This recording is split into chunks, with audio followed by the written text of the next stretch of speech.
तीन तरह का जल शंकर को समर्पित होता है। बहुत ध्यान से सुनना आज की कथा।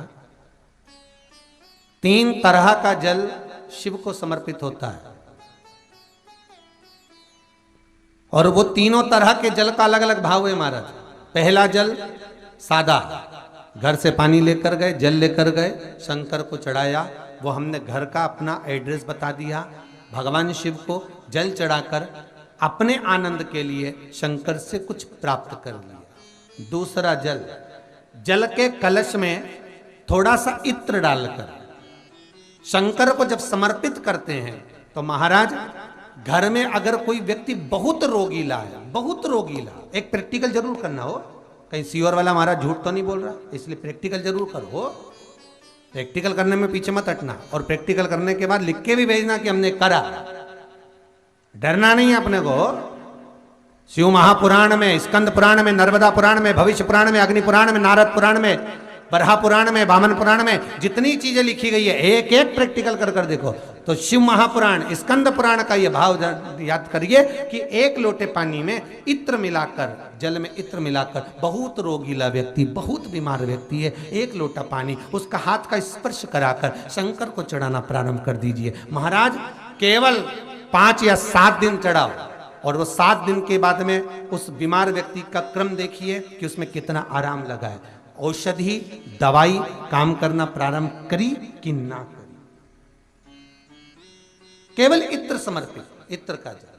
तो पहला जल सादा, दूसरा जल है इत्र का, और महाराज तीसरा जल जो शिव महापुराण के अंतर्गत कहा गया है बेलपत्र का जल।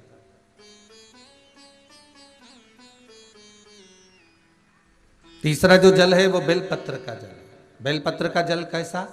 तो महाराज शिव महापुराण की कथा कहती है कि जल के पात्र में एक बेलपत्र अंदर डालकर उस जल के पात्र को ले जाकर शिव को समर्पित करना, अर्थात अपनी मन की कामना भगवान शंकर से कह देना। केवल बेलपत्र के माध्यम, बोलना नहीं है हमको, कुछ हमें कुछ कहना नहीं है। वैष्णव धर्म के अंदर, पुष्टि मार्ग के अंदर जहां जहां पर महाप्रभु जी की बैठक जी होती है, श्रीमद् वल्लभाचार्य जी की, जहां पर महाप्रभु जी की बैठक होती है वहां पर झारी जी भरी जाती है। तो झारी जी जो भरते हैं, जल का पात्र जो भरते हैं झारी जी, तो उसका व्याख्यान वर्णन अगर करा जाए तो झारी जी क्यों भरी जाती है, तो श्रीमद् वल्लभाचार्य जी के जो लेख है उसमें वर्णन आता है कि परम भगवदीय वैष्णव जो महाप्रभु जी की बैठक जी पर जाता है और झारी जी जो भरता है, वो झारी जी भरने का क्रम ये रहता है कि वैष्णव जीव अपने मन की बात डायरेक्ट भगवान से नहीं कह सकता, इसलिए वैष्णव क्या करता है कि यमुना जी से कहता है।